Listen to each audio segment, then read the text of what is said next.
Multiple attacks have occurred in or around Paris. ISIS. They are the world's most feared terrorist group. Today's bombings in Baghdad. Tonight, the story of where they came from. We created chaos. We abandoned that chaos. We created ISIS. How they waged war for more than a decade. The invasion toppled the government, but Zarqawi ripped the country in half. These people are really prepared to fight the world and demonstrate that in an act of horrific violence. The failures of two American presidents. The United States government made decisions that seemed to make sense at the time, but without those series of decisions, there would be no ISIS. Violence in Baghdad. Tonight, the secret history of ISIS.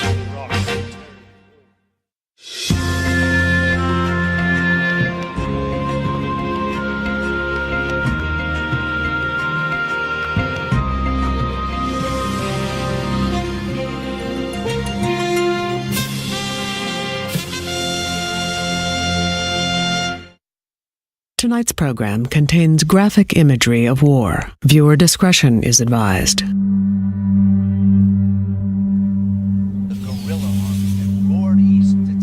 It was early 2014. ISIS has seized many Iraqi cities. They seemed to come out of nowhere. Northern Iraq, a number of districts have been taken over by fighters. Militants have swallowed up territory and they're pushing toward Baghdad.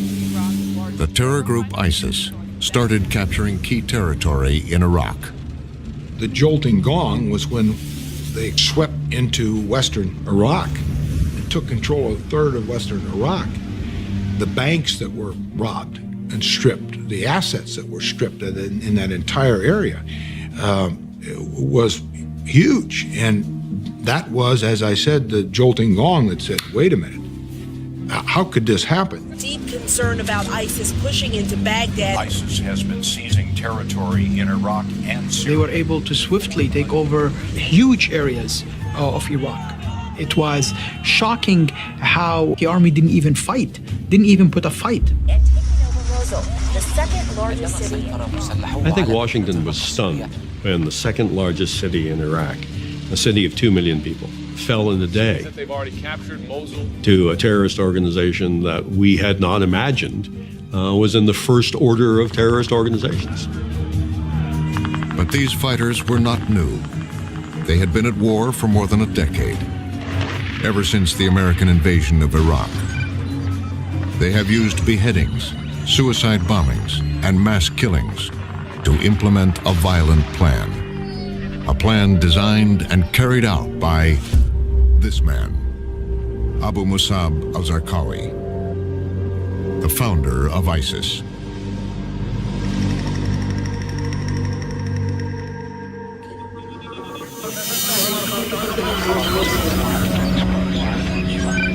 The secret history of ISIS began at the CIA in the aftermath of 9/11.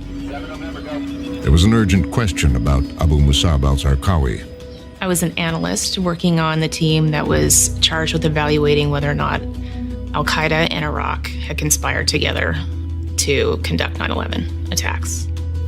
At the agency's counterterrorism center, analyst Neda Bakos was tasked with learning everything she could about Zarqawi. On the team, as an analyst, the big question was whether or not Zarqawi was part of Al-Qaeda at the time. Bakos began by piecing together Zarqawi's life. Zarqawi grew up in Zarqa, Jordan, which was also near a Palestinian refugee camp. He was a tough kid in a tough neighborhood. Poor and angry, it didn't take long for Zarqawi to get into trouble. He was a thug. He was in and out of prison. He was a petty criminal. It was rumored that he had worked as a pimp. He was into drugs. He was into tattoos. His friends in Zarqa used to call him the Green Man because of all the tattoos that he had on his body. Behind bars, Zarqawi would undergo a transformation. In this prison, Al-Jafar prison, they allowed him to share cell block with other radical fighters or people who wanted to launch jihad. In prison, he really came into his own because he managed to dominate the other prisoners. He managed to establish himself as a leader. He took his religion more and more seriously. Zarqawi at the time was the muscle of the movement in jail, and he roughed a lot of people up during his time in jail. As the Green Man became more religious, he knew his tattoos would be viewed as sinful. A razor blade was smuggled into the prison. It was brutal. He had them actually, the skin taken off. It's like he's shedding his old life, and this tattoo was a reminder of who he was, and he had to get rid of that to almost purify himself. After 5 years, Zarqawi was released. Zarqawi became a leader among the jihadists in prison and came out of prison in Jordan. A jihadist firebrand had reimagined himself as a mujahid or holy warrior dedicated to the establishment of the Islamic Empire. In his quest to become a holy warrior, Zarqawi left Jordan. The CIA tracked him to Kandahar, Afghanistan. Zarqawi hoped to meet Osama bin Laden. When he does go to Kandahar to try to meet with bin Laden, he's rejected. At this point, Zarqawi is so low on the totem pole as to something that was just beneath him. Neither Osama bin Laden nor his deputy, Ayman al-Zawahiri, were terribly impressed with him. He seemed and acted like a thug. He was not very sophisticated. In fact, they considered him a rather poor recruit to al-Qaeda. Zarqawi would leave Kandahar determined to continue jihad and to prove bin Laden wrong. In 2002, he saw his chance. As President Bush signaled Saddam Hussein had to go, Zarqawi moved to a terrorist camp in northern Iraq. It set off alarm bells at the CIA. CIA operations officer Sam Faddis, who ran a kill-capture team, was assigned the case.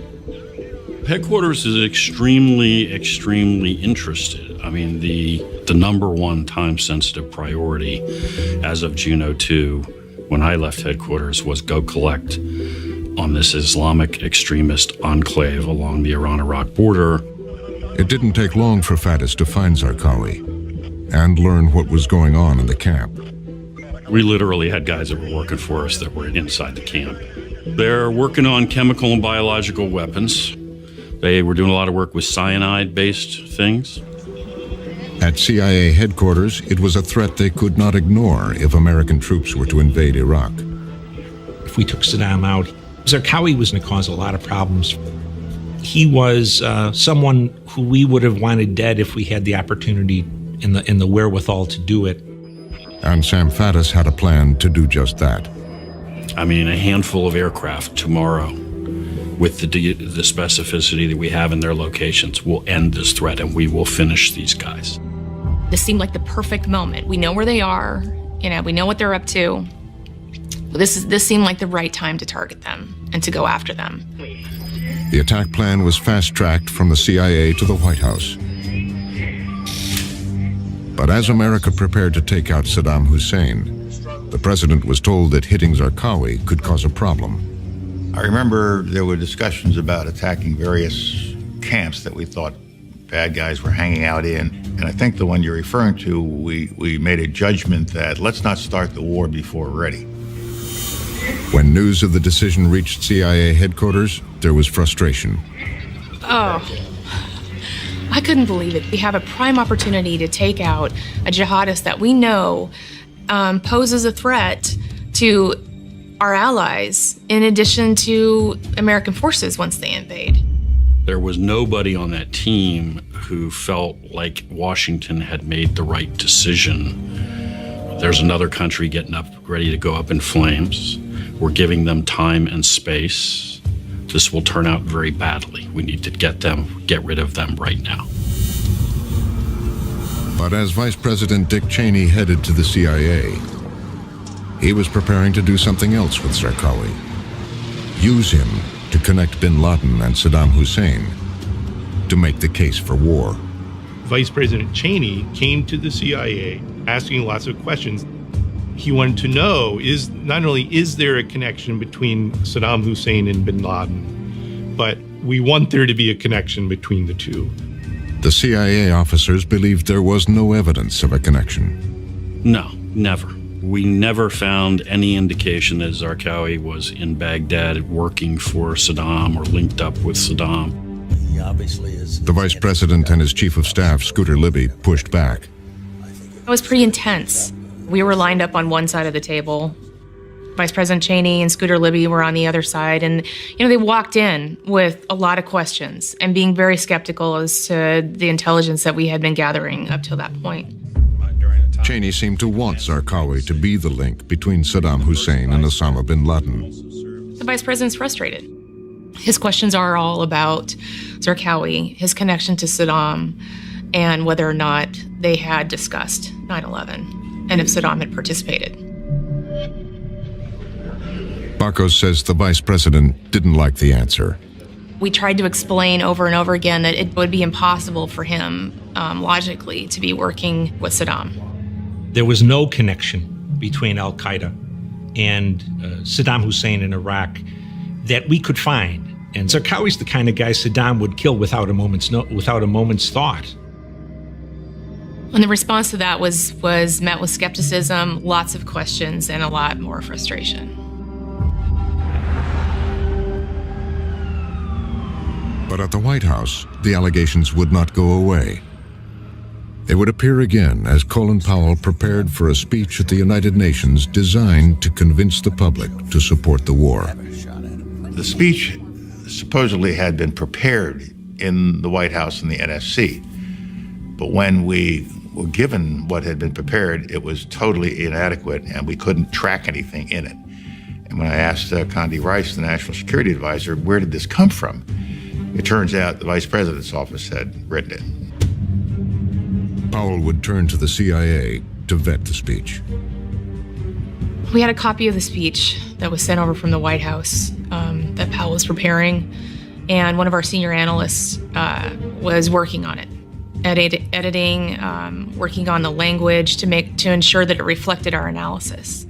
The speech that will be heard round the world at the Security Council. Powell will try to make the link between Iraq and al-Qaeda. Secretary of State Colin Just days later, Powell arrived at the United Nations. We have come to another critical moment on the way to a new war with Iraq.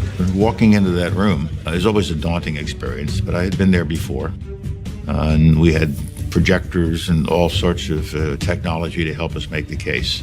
This chamber at the United Nations today, the Secretary of State. There in the center of attention, Secretary of State Colin Powell and George Tenet, the director of the CIA. I think he was very nervous. Powell doesn't like to read speeches. He likes to have a few note cards and then do his Powell thing. But this one, he read from the text, every word. My purpose today is to provide you with additional information. At the Counterterrorism Center, Bakos was watching carefully to see what Powell would say about Zarqawi, bin Laden, and Saddam Hussein. We're sitting in our room at CTC watching the television with a copy of the speech in our hand. What I want to bring to your attention today is the potentially much more sinister nexus between Iraq and the al-Qaeda terrorist network. When he got to our portion, it went off our script fairly quickly. And we were looking around at each other saying, well, where is he at? Where's he at? We're flipping through pages. And so, right away we could tell that this wasn't reflecting the language that we had used. A nexus that Powell used Zarqawi to make the connection between bin Laden and Saddam Hussein. Iraq today harbors a deadly terrorist network headed by Abu Musab al-Zarqawi, an associate and collaborator of Osama bin Laden and his al-Qaeda lieutenants. I drew conclusions and language we would not use. So we were very, very, very careful about describing the relationship as we saw it, and it seemed to overinflate and not reflect our analysis. How did that happen, Nita? Within the process of how it went, where it went back to the White House and who worked on it after that, I don't know how it was changed or by who. Powell now says the speech was approved by CIA Chief George Tenet, but he doesn't remember the details about Zarqawi. I don't remember. Zarqawi was not anything uppermost in my mind. It was not a significant part of the speech for me. It was almost a passing reference. But it was more than a passing reference. 7 minutes of Powell's speech were devoted to Zarqawi. His name is mentioned 21 times. Powell transformed Abu Musab al-Zarqawi in the eyes of the world. From his terrorist network in Iraq, Zarqawi can direct his network in the Middle East and beyond. I can't even imagine what that did for Zarqawi's ego. To be, here he is, his name is spoken at the UN. Now he's showing bin Laden and al-Qaeda who he really is, right? He's become this iconic person without ever really doing anything. In the days that followed the speech, Zarqawi disappeared.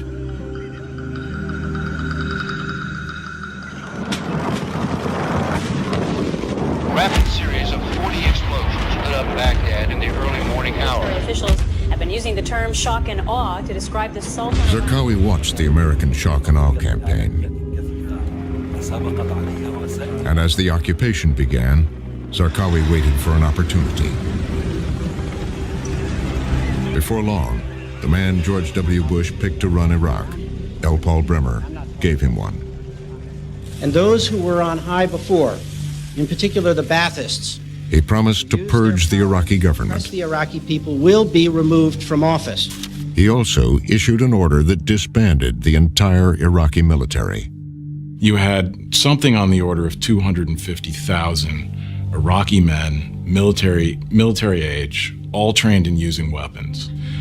Suddenly they were all out of a job. A powerful message: Saddam and his Sunni-controlled army were no longer in charge. The army was the central instrument of Saddam's repression of the Kurds and the Shia. I think the decision not to recall Saddam's army from a political point of view is the single most important correct decision that we made in the 14 months we were there. But on the ground, the American military commanders could feel the effects. The effect, frankly, was devastating. I think that's where the seeds of what became the Sunni insurgency were largely planted. We had, long lines of soldiers demanding money, demanding to be rehired. There was that whole sense of, defeated militaries should be treated with respect. And that's not what happened. Week after week after week, the big demonstrations got larger and larger. There was enormous concern because the demonstrations were out of hand. There were actually killings. They feel like they're going to go by the wayside, that they're going to be not only the minority population, but treated as if they don't matter. So they were easy targets for Zarqawi to recruit. Now, Abu Musab al-Zarqawi had his opportunity. In the weeks that followed, the insurgency began.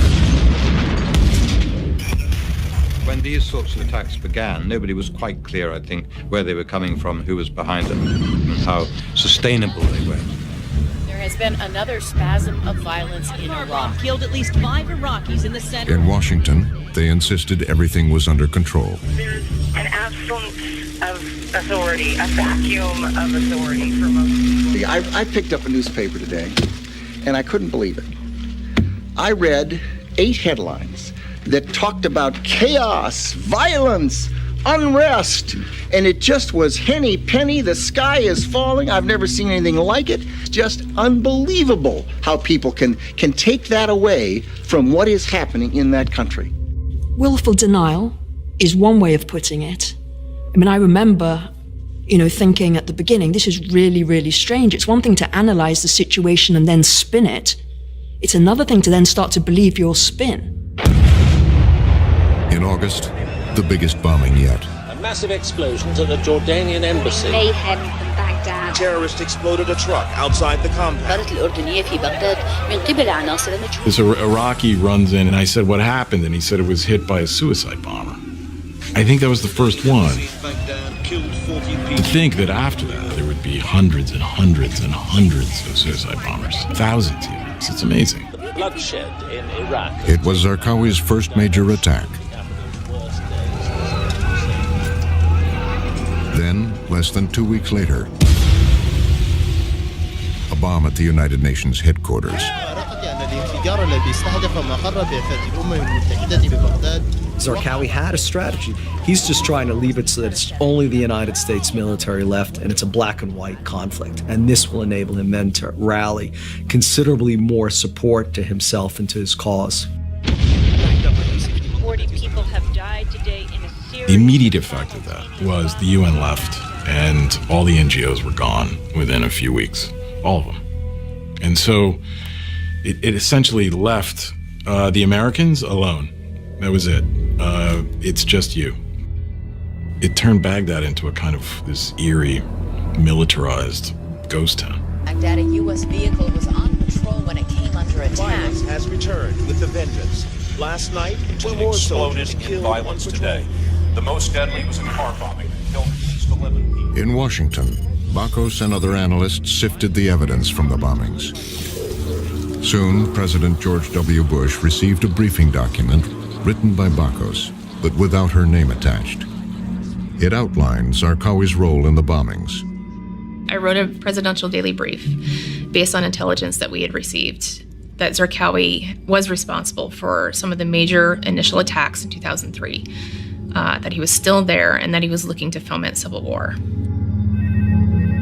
The information made its way to Scooter Libby in the vice president's office. Bakos says she was at her desk at the CIA. Her private phone rang.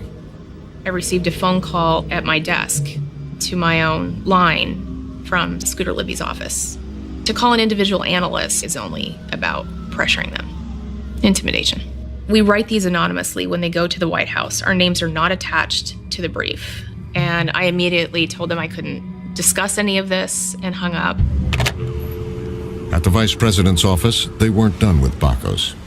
She and her supervisor were summoned for a face-to-face meeting with Libby. We were there because they wanted to figure out how they could poke holes in the analysis. The questions centered around Bakos's conclusion that there was an organized insurgency led by Zarqawi. There was a lot of consternation in the administration using the term insurgents, because it would look as if the Iraqis weren't embracing what we were doing. Insurgency implies that they're fighting against us. Certainly in the fall of 2003, the United States was in denial that an insurgency was brewing. In fact, that terminology was almost outlawed. No one could use it. We wanted to ask the vice president and his chief of staff about these matters, but neither would agree to be interviewed. 4 car bombs went off almost simultaneously this morning. At least 35 people have been killed in a huge car bomb attack in Baghdad. In Iraq, with America's top leaders in denial, Zarqawi was free to raise the stakes. I think the senior leadership of the Bush administration was slow to realize, A, that there was an insurgency, and B, that there was an evil genius behind it, and C, that that evil genius was Zarqawi.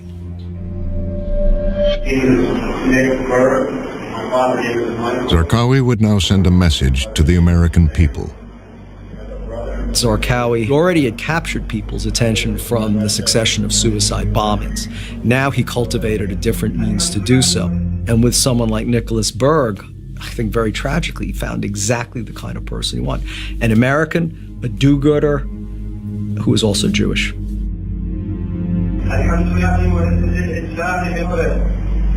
That's Zarqawi in the middle. If you watch it really closely, it's a Zarqawi show. He's standing there, he's reading in his guttural voice, he's reading this document.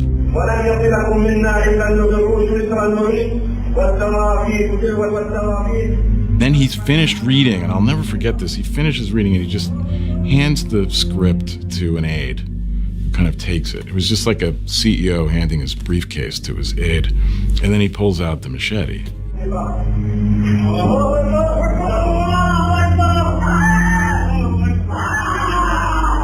It's the only beheading video I've ever watched, the first and last, because it was so horrifying. You can hear all the noises of the poor man's death, and Zarqawi standing over the mutilated body delivering his message to the world. The fact that Zarqawi was killing people personally made him far more appealing to the 20-something Sunni in Saudi Arabia or Iraq or even in Europe the foreign fighter, the kind of guy that you want to go join if you're one of those young, disaffected Sunnis. Finally, Zarqawi had the full attention of the Bush administration. The American government placed a $25 million bounty on Zarqawi. But it basically puts the same price on his head that Osama bin Laden has on his. And it basically elevates him now to enemy number one for the United States. Bin Laden had once rejected Zarqawi. Now he couldn't ignore him. It's shortly after that that the relationship changes. Zarqawi is the new startup, and bin Laden wants to invest. He wants Zarqawi to use the al-Qaeda brand. So since al-Qaeda hadn't done anything since 9/11, this was a perfect opportunity for bin Laden to get back in the game. For Zarqawi, it was the seal of approval. And in a letter to bin Laden obtained by American intelligence, he outlined what he planned to do next. As the decisive moment approaches, we feel that our body has begun to spread into the security vacuum. What Zarqawi says in the letter is, we have one choice, and that is to start a sectarian war. And basically to set all of Iraq on fire, and to draw in the whole world. If we succeed in dragging them into the arena of sectarian war, it will become possible to awaken the inattentive Sunnis. We're going to foment a civil war, and this will cause the Shia to overreact. They are going to go after the minority Sunni population, and then the Sunnis are going to have to turn to us, the jihadists, to defend them. Now Zarqawi acted. He initiated unprecedented, unrestrained violence against the Shia. 170 people died in that weekend truck. Daily life in Iraq, kidnappings and thousands of killings every These killings have created a climate of fear. وما تبقى من سيارة مفخخة تركت قرب مستشفى في مدينة الصدر الواقعة شمال شرق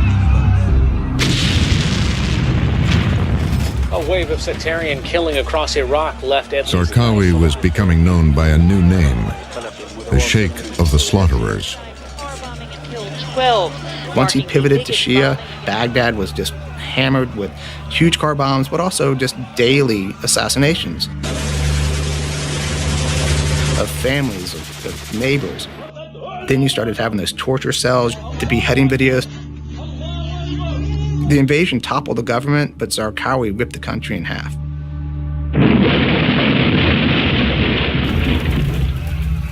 God, the horrible, horrible years in Iraq, when there were, hundreds and hundreds of car bombs and suicide bombings. It was incredible what they did. It was murderous, it was psychopathic, it was horrific, but it was really extraordinary. For Osama bin Laden, the violence against fellow Muslims was too much. Bin Laden's top deputy, Ayman al-Zawahiri, dispatched this letter to Zarqawi. Many of your Muslim admirers are wondering about your attacks on the Shia. The sharpness of this questioning increases when the attacks are on one of their mosques. So the response from al-Qaeda was, stop doing what you're doing. Killing Shia and other Muslims aren't going to achieve the objective that we need. This isn't the path that we want you to take, and we're telling you to stop.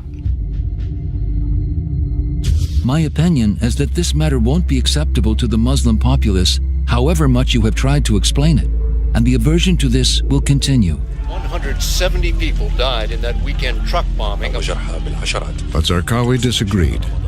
His plan for a Sunni resurgence relied on brutal sectarian violence. Attacks are constant and often grisly. And he would respond to Zawahiri and bin Laden with one devastating attack. He blew up an important Shia shrine, the Golden Dome in Samarra. Samarra was the straw that broke the camel's back for the sectarian war. He just took down the biggest revered shrine in Iraq, and immediately, it was within 12 hours that everything in Iraq changed. It wasn't, it went from good to bad. It went from horrible to unbelievably horrible.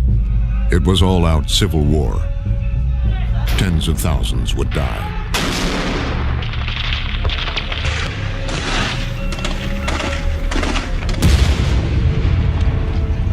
And that set off a cycle of violence between Sunni and Shia that al-Qaeda tried to fuel as much as they possibly could. Zarqawi directing it, of course, very capably. Zarqawi achieved what he wanted to achieve. He had fomented anger and fear and frustration enough that populations felt pitted against each other. As the civil war raged, Zarqawi decided to do something bold. He would reveal his face on camera. He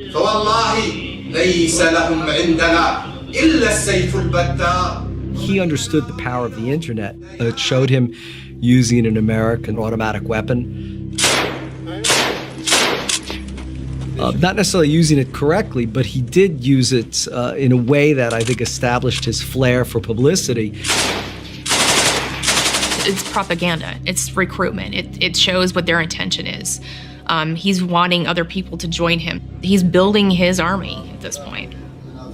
In the video, Zarqawi made a surprising proclamation. He would create an Islamic State, the first step toward a global caliphate. لقيام دولة إسلامية تكون فيها كلمة الله هي العليا فالحمد لله. He was never content just to be the thug from Zarqa. And he wasn't content just to be the guy who beheaded Nick Berg. He wanted to rule a caliphate. It was something bin Laden hadn't yet pushed for. Al-Qaeda saw that time as a long way off, and Zarqawi was very, very much more impatient. So this we can do now. For Zarqawi, the creation of the caliphate would be the fulfillment of a prophecy.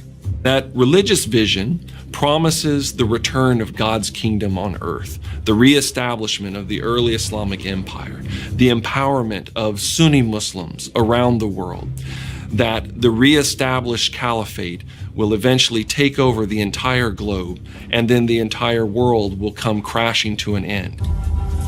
The lead aircraft is going to engage it here momentarily with a 500-pound bomb on the target. The next video the world would see of Zarqawi was very different.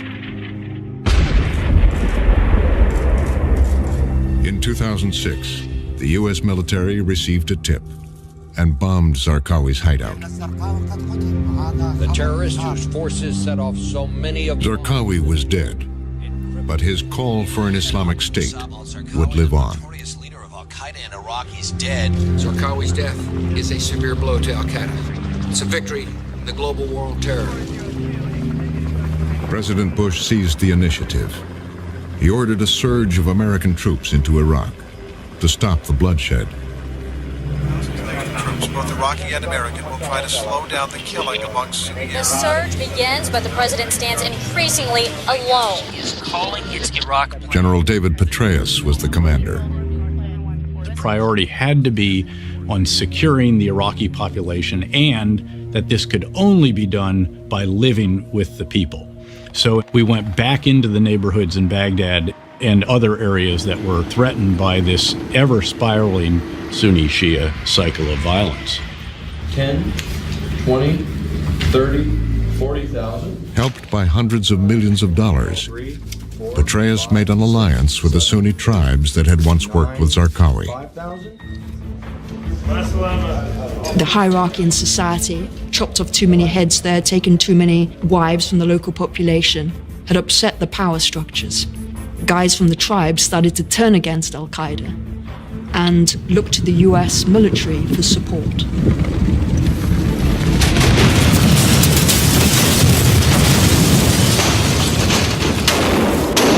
One by one, American special forces and former Sunni militants killed Zarqawi's followers.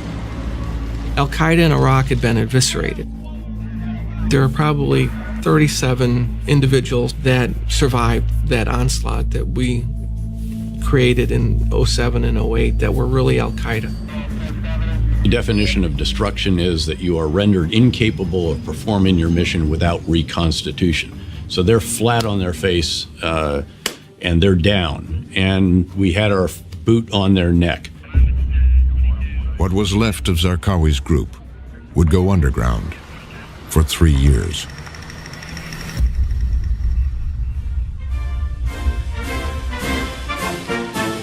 By 2009, the war in Iraq was the responsibility of a new president.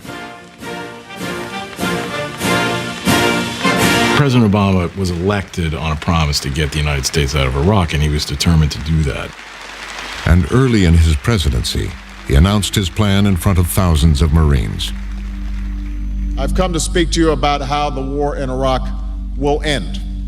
The situation in Iraq has improved. Al-Qaeda in Iraq has been dealt a serious blow by our troops and Iraq's security forces. For Barack Obama, it was time to move on from Iraq. I intend to remove all U.S. troops from Iraq by the end of 2011. Last U.S. troops are now leaving Iraq. They're packing up and ready to hand over the remaining 2. After almost 9 years of war and thousands of lives lost. We disengaged not only militarily. At the end of 2011, we disengaged politically. The war was over. We were out. Let the chips fall where they may. Well, I don't think we thought through exactly how many chips were going to fall and what the consequences of that would be. Once the Americans were gone, what was left of Zarqawi's group, isolated in northwestern Iraq, began to rebuild.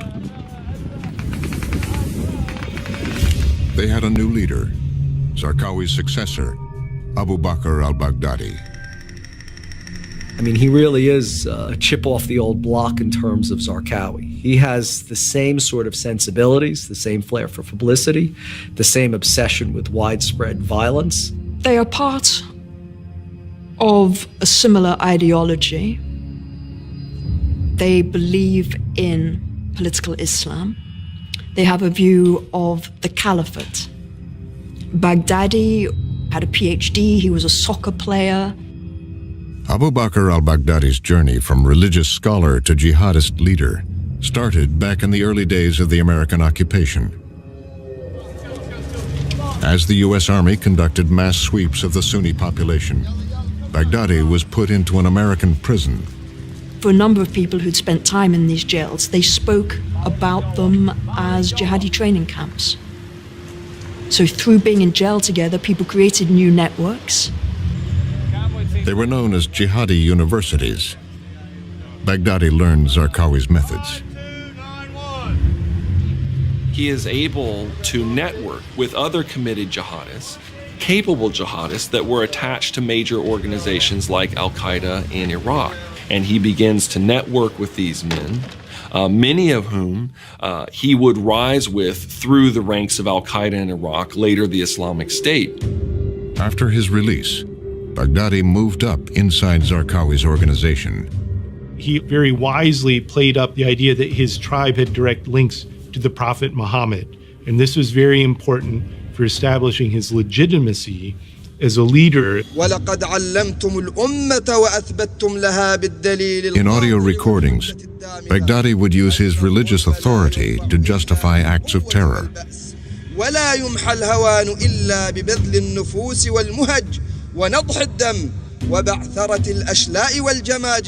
And after Zarqawi's death, it was Baghdadi who eventually seized control. Abu Bakr al-Baghdadi was much more assertive and much cleverer and much more ruthless than anyone had thought, and so was able to eliminate rivals, was able to get success, and success, of course, is a great attractor of support.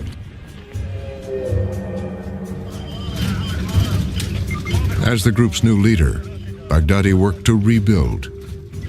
And in keeping with Zarqawi's strategy, he looked for a state in chaos to exploit. Protests continue against the rule of President. Across the country, thousands of people took to the streets. He saw one across the border in Syria. New wave of protest against President Bashar al-Assad. Civil unrest was breaking out. It was an ideal set of circumstances for Abu Bakr al-Baghdadi to capitalize on. Protests against Syrian President Bashar al-Assad had been met with force.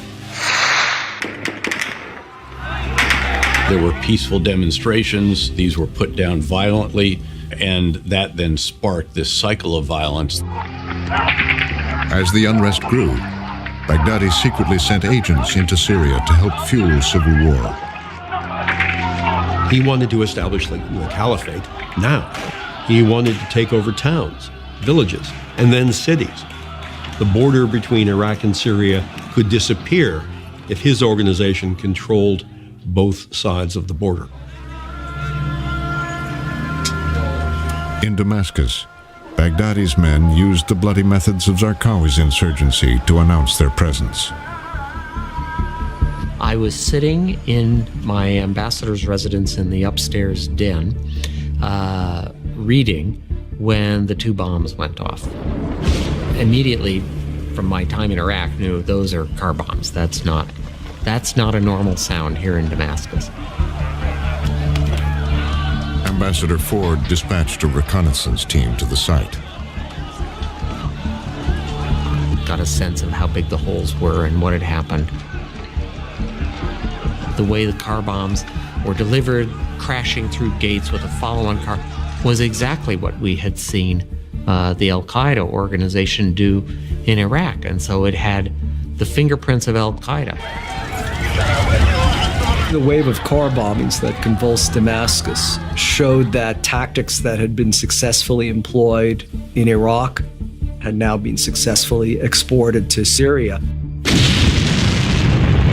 Zarqawi's organization had not only survived, it was growing and starting to capture territory. Back-to-back explosions hit the capital Damascus early on Friday. Gunfire. Authorities said at least 40 people were killed and more than 100... Back in Washington, at the State Department, Ambassador Ford was worried.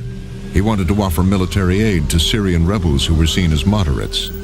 My team, working in our little offices and cubicles downstairs, began to think we would have to help those more moderate secular elements compete for recruits, otherwise they, over time, would be overwhelmed.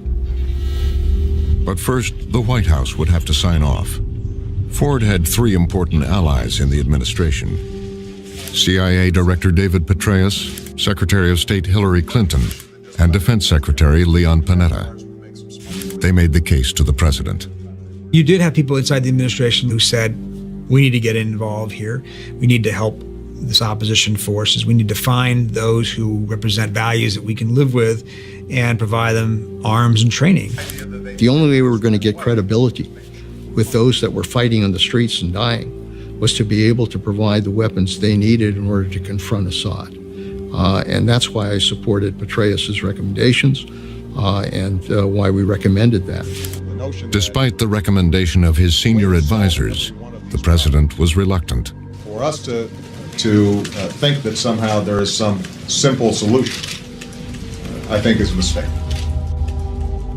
That wasn't something President Obama wanted to do. He didn't think it would be effective.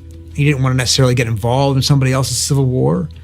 He came to office not to get involved in the Middle East, but to get us out of the Middle East. Breaking news right now, a Syrian In Syria, the slaughter of the moderate rebels by the government forces of Assad continued. Deadliest day in the uprising in Syria. The barrel bombings. Neighborhood after neighborhood.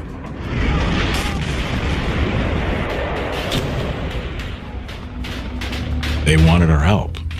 You know, I think it's fair to say we didn't do much.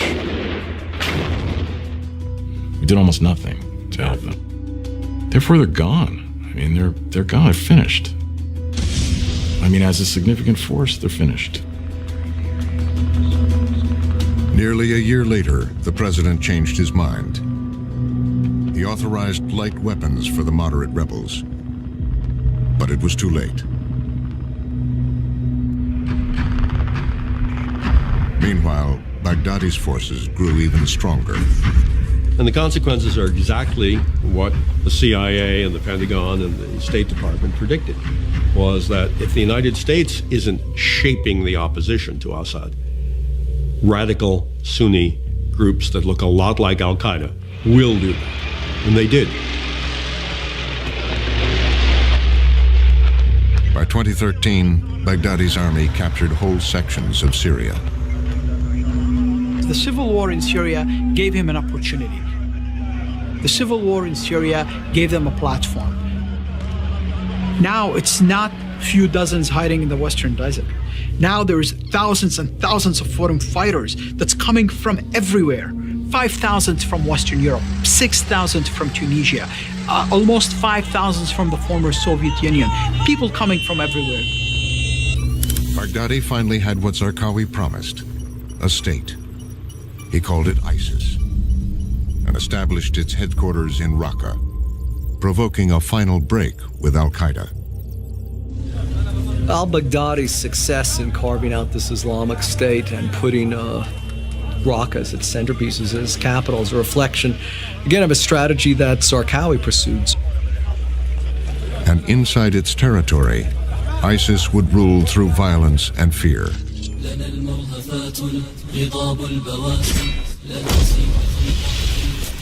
We'll begin to slaughter your people on your streets. I get a steady diet of these videos that they put out. So it's, today they stoned to death a man for, because they suspected him for being gay, or they stoned to death a woman, or they put a man in a car and exploded it, or they skinned somebody alive, or they crucified somebody, or they beheaded somebody every day. In Washington, they were struggling to find a successful strategy to deal with Syria. The new Secretary of Defense, Chuck Hagel, attended meeting after meeting, hoping one would emerge. In those meetings, there were too many people there.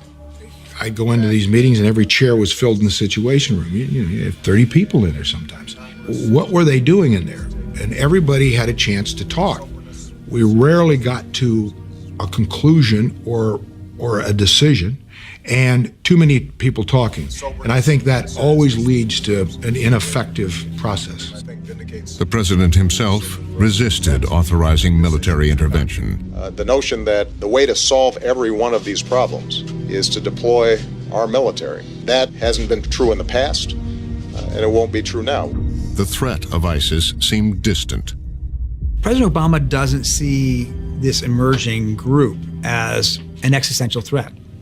He doesn't even see it as equivalent to al-Qaeda in any real way. Don't inflate these guys into something that they're not. Don't make them 8-foot giants. We asked the White House for an interview. They declined.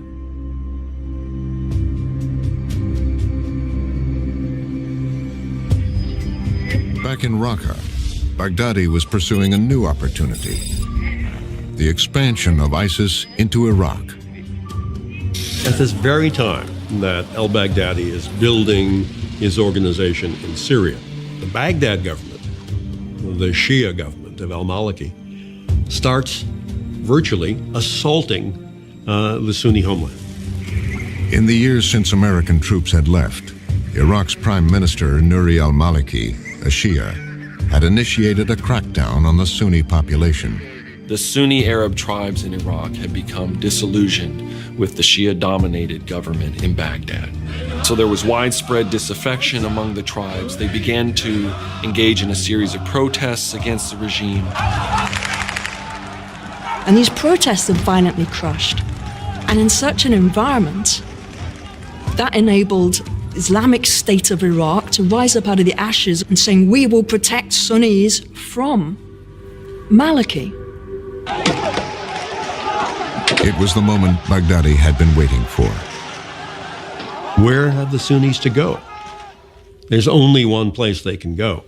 It is that residual of the insurgency that is now run by al-Baghdadi. In early 2014, Baghdadi's forces began the campaign to take Iraq.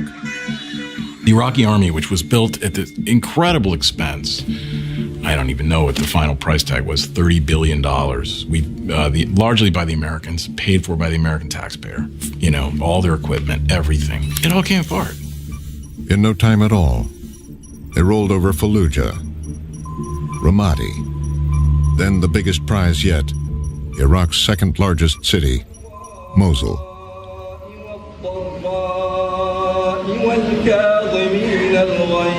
On July 4th, 2014, Abu Bakr al-Baghdadi ascended the steps of Mosul's great mosque. Assalamu alaikum wa rahmatullahi wa barakatuh. Baghdadi never shows his face, but the one occasion that he did was after the capture of Mosul. He wasn't somebody hiding in a cave, somebody who never saw or released secret videos from unknown locations, he was in a mosque giving a speech and talking about the Islamic State.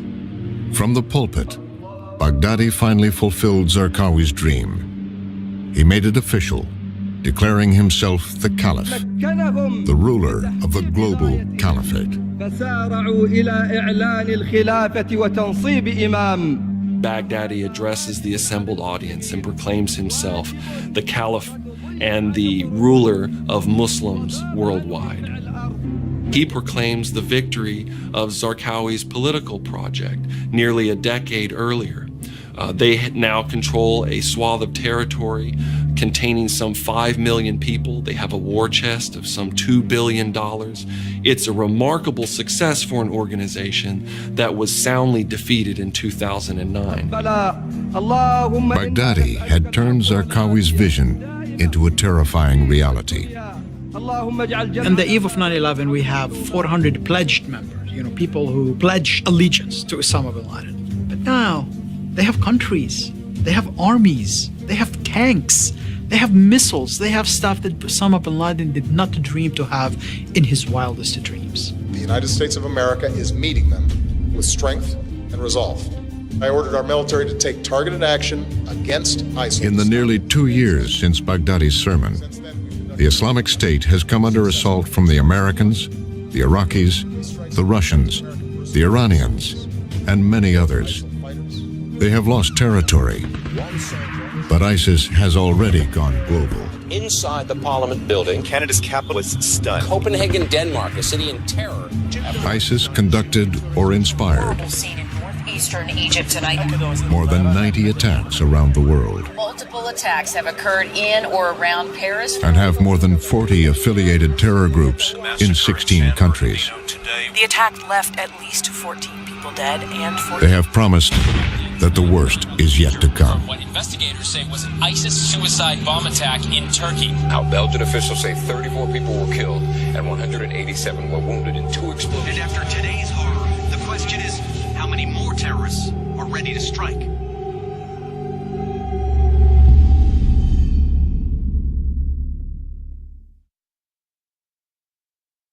Go to pbs.org/frontline for more on how ISIS has spread beyond Syria and Iraq. Read extended interviews with Colin Powell. We made a judgment. And Neda Bakos. I can't even imagine what that did for Zarqawi's ego. Explore the Frontline archive of reporting on the ISIS threat. And connect to the Frontline community on Facebook and Twitter.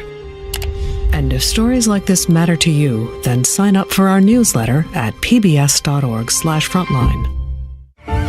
Sandy swirls along the East Coast. Thousands of us are still not home yet. You would talk to one person and then another person. You would get a totally different story. And nothing's been accomplished. I saw blanket denials across the board. $400 million in profit. How do you explain that? While we were providing oversight, it was not enough. Frontline and NPR investigate business of disaster.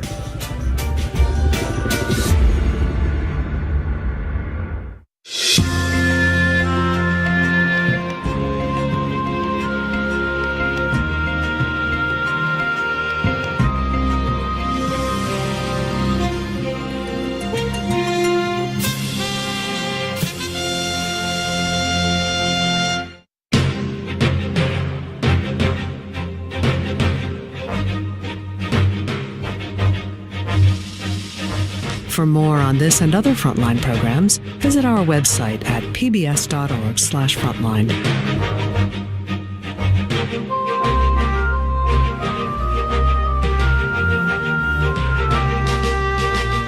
Frontline's The Secret History of ISIS is available on DVD. To order, visit shoppbs.org or call 1-800-PLAY-PBS.